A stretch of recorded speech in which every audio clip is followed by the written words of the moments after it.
जबकि बारहा कह चुके हैं कि आगे बढ़ने की कोशिश कर रहे हैं, जमहूरियत चलनी चाहिए, पार्लियामान में बात होनी चाहिए। वो लोग जो इस करप्ट सिस्टम के बेनिफिशरी हैं, उनकी कोशिश है कि इश्तिहार दिलाया जाए, असम्बली की कार्रवाई न चलने दिया जाए। हम इंशाअल्लाह बिलावल को कल असम्बली की फ्लोर पे जवाब देंगे और हम तवक्को करते हैं कि स्पीकर बैठा होगा, बिलावल जरदारी भी आ जाए और कल इंशाअल्लाह ताला आप हमारा रिस्पांस सुनेंगे। आपको फेस इन फेस इंशाअल्लाह लुकिंग इनटू योर फेस हम आपको जवाब कल देंगे पार्लियामान में इंशाअल्लाह ताला। जी, जिस तरह चेयरमैन साहब ने कहा, हम पूरी पार्लिमानी पार्टी अपोजिशन में मौजूद तमाम अरकान असम्बली आज बिलावल भुट्टो जरदारी ने जो गुफ्तगू की, जो अल्फाज इस्तेमाल किए, हम उसकी पुरजोर मजम्मत करते हैं। ये किसी पार्टी के सरबराह के अल्फाज नहीं हो सकते, ये किसी पार्टी के पार्लिमानी लीडर के अल्फाज नहीं हो सकते, इंतहाई गैर पार्लिमानी अल्फाज थे। हम तनकीद का जवाब तनकीद से देना चाहते हैं, बात का जवाब दलाइल से देना चाहते हैं। और कल से हाउस चल रहा था, हम सदारती खिताब के ऊपर बात कर रहे थे, क्योंकि कल से मुतअद्दिद बार सदर आसिफ जरदारी का मिस्टर 10% जो पूरी दुनिया जानती है, वो उनका एक खिताब है, वो उनको एक अलकाब दिया हुआ है। तो आज साबित किया कि बिलावल भुट्टो भी उसी 10% के बेटे हैं। और जिस तरह उन्होंने माहौल ख़राब किया, और मैं ये भी जानता हूँ कि उनकी जो फ्रस्ट्रेशन है, ये उनकी अंदर घर की लड़ाई से फ्रस्ट्रेशन है, क्योंकि बाप जब सदर बनकर बैठ गया और उसके बाद फिर बिलावल साहब की फ्रस्ट्रेशन मुझे पता है, क्योंकि उनकी नज़र थी वजारत उज़्मा की कुर्सी पर और वो चले गए पीछे और सदर साहब ऊपर बड़ा जमान हो गए। तो ये सारी अंदर की फ्रस्ट्रेशन और गुस्सा था जो उन्होंने आज अपोजिशन के बेंचों पर निकाला। डिप्टी स्पीकर साहब ने भी कस्टोडियन का रोल अदा नहीं किया, जानिबदारी का रोल अदा किया।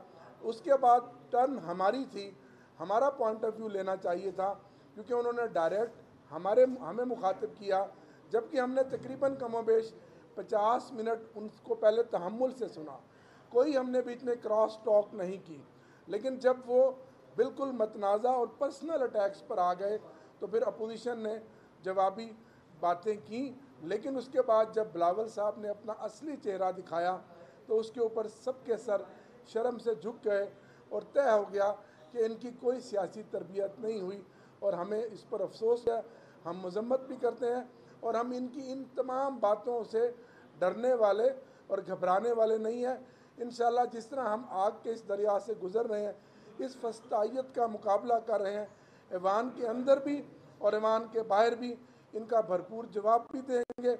और कल जब पार्लियामान शुरू होगा तो हम इनका जवाब प्रॉपर तरीके से मुंह तोड़ कर देंगे इंशाअल्लाह ताला। ये अंडरस्टैंडिंग नहीं करती कि एक दूसरे की तकरीर सुनी जाए जी, लेकिन पार्लियामेंट के अंदर जो कुछ होता है आप लोग तकरीर उनकी सुन लें, उसके बाद उनको जवाब दें। देखिए यही तरीका, और इसकी जो एडवाइजरी कमेटी है, हमारे चीफ व्हिप कामा डोगर साहब ने ये तय कर दिया था किस तरीके से चलाएंगे। हमने कोई इंटरफेयर नहीं किया इन द मीन, उसने अपनी स्पीच तकरीर में कंप्लीट कर ली है, लेकिन हम ये इसकी पुरजोर मजम्मत करते हैं। और ये देखिए मजम्मतें भी बहुत हो गई है, अब इनको अगर सख्त जवाब देना पड़ रहा है तो हम सख्त जवाब देंगे। हम नहीं चाहते कि कोई उनकी तरह अल्फाज इस्तेमाल करे जो ये इस्तेमाल कर रहे हैं, लेकिन ये अल्फाज जिस तरीके से ख्वाजा आसिफ ने इस्तेमाल किए और आज बिलावल ने इस्तेमाल किए, this is no end of it. तो ये कंटिन्यू करता है और हम बार बार कहते रहे स्पीकर को कि आप अपना रोल प्ले करें, इनको इस तरीके से, वो हम करते हैं। लेकिन ये गैर जमहूरी लोग हैं और ये हारे हुए लोग हैं, इसलिए ये ऐसे ही करना चाहते हैं।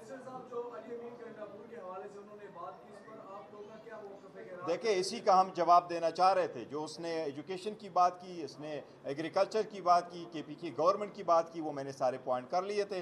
हम पॉइंट यही आउट करना चाह रहे थे और हमारी रिस्पांस, लेकिन डिप्टी स्पीकर ने आज फॉर वन रीज़न उसने इलेक्शन जो असम्बली का इजलास है उसको एडजर्न कर दिया कल के लिए। कल हमारा इजलास 9 बजे तक चलता रहा है, आज भी 9 बजे तक चलना था।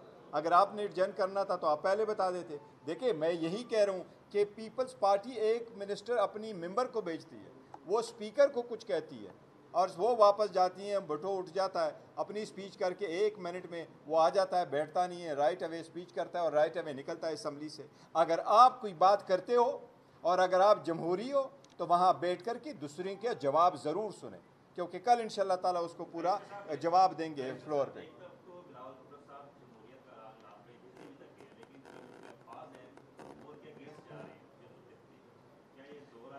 देखिए भुट्टो की मुनाफिकत भी है, लेकिन भुट्टो की कोई वो नहीं है जमहूरी।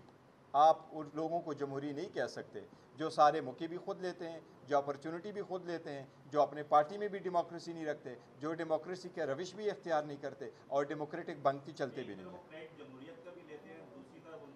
यही तो उनका दोगलापन है, यही दोगलापन है इन दोनों की सारों की। जिस तरह मियाँ साहब जाते हैं तो गालियाँ निकालते हैं इस्टेब्लिशमेंट को, छोटा भाई जा कर के डिग्गी में चुप करके फिर माफिया मांगते हैं, ये भी ऐसे ही करते हैं। और दूसरी जो मरियम को देखो, वो एक मरतबा आ जाती है, वोट उठा लेती है तो अपने यूनिफॉर्म में, फिर जाती है तो कभी डॉक्टर बनती है, कभी IGP के यूनिफॉर्म में आ जाती है। तो इनके सारे दोगलेपन तो पूरी दुनिया को मालूम है। तो ये कोई जमहूरी लोग नहीं है। मैंने पहले दिन कहा था कि ये जमहूरियत पसंद नहीं है, ये मुफाद परस्त है। Thank you.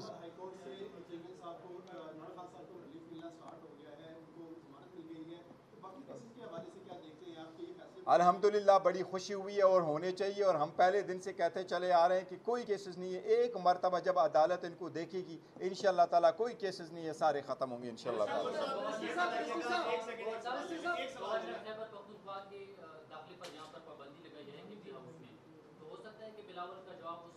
नहीं, वो इस तरह पाबंदी नहीं है, वो एक पॉलिटिकल स्टेटमेंट है।